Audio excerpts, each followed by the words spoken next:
My name is Jonah Garson. I'm the current chair of the Orange County Democratic Party, former state Democratic voter protection director and practicing attorney, and I'm running for first vice chair of our Democratic Party against the current incumbent. And I'm running as part of a slate with Dr. Kimberly Hardy of Fayetteville, who'll be joining us shortly.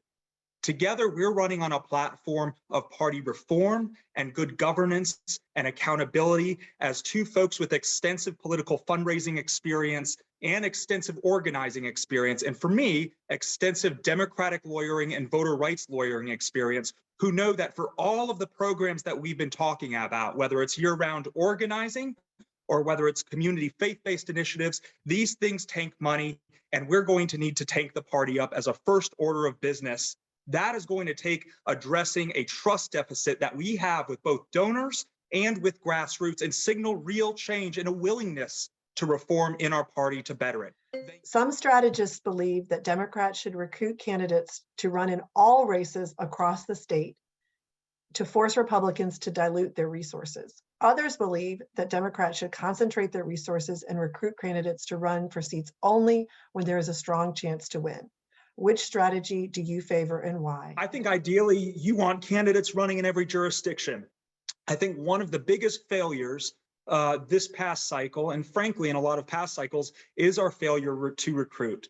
Now, what I don't think is that recruitment looks the same way based on the jurisdiction. I think recruitment strategies need to vary, but we're not going to be able to recruit unless we are resourcing our volunteer county party organizations, because it is these county party organizations drawing from local civic leadership that will have the best lay of the land on the ground.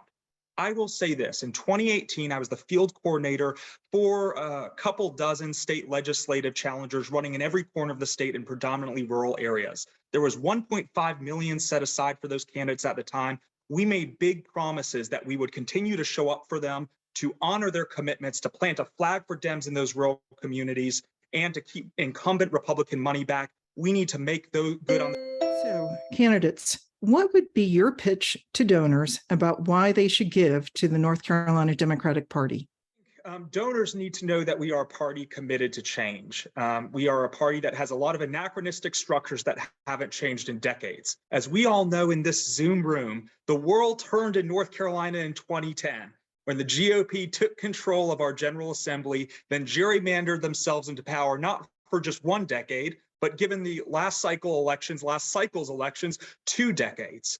We need to be able to look donors in the eye and credibly say, our new, better Democratic Party is a Democratic Party to suit the time, to suit the political context. We are not going to tell you the sky is blue. We are not going to talk about mixed results when we have abject failures. We are going to give you clear return on investment and going to show you return on investment with short-term and medium-term and long-term performance metrics. That's the only way forward, and that's the work I'm prepared to do as a political fundraiser for this party.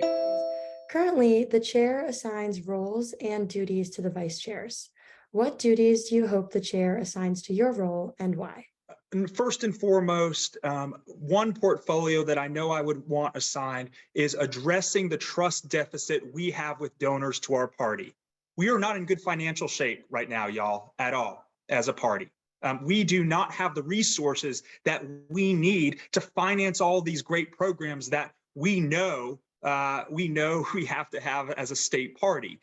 So number one, you have to have someone with the credibility to look donors in the eye and say, here are the substantive reforms we're undertaking. Here's how we're going to get there. And here's the ROI you can expect and when. That's number one. Number two, programmatic oversight.